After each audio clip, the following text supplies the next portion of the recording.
পাৰ্কৰ পুখুৰীত গা ধুবলৈ গৈ মৃত্যু হ'ল বাইজিতৰ।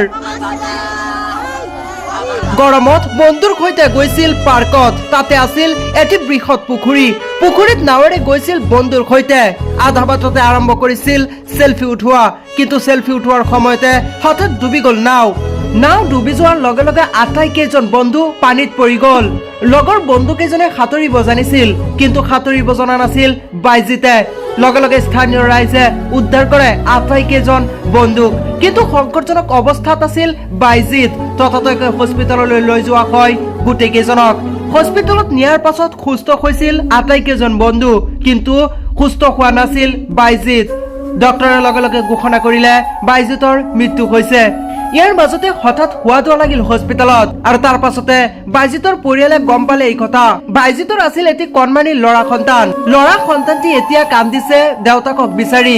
আৰু এনে এক অভাৱনীয় পৰিৱেশ সৃষ্টি হ'ব বুলি কোনেও ভবা নাছিল পাৰ্কৰ পুখুৰীত, যিটো ঘটনাই জোকাৰি গৈছে সমগ্ৰ বাংলাদেশ। গতিকে পাৰ্কৰ পুখুৰীত গা ধুবলৈ যাওঁতে সাৱধান হওক আপুনি।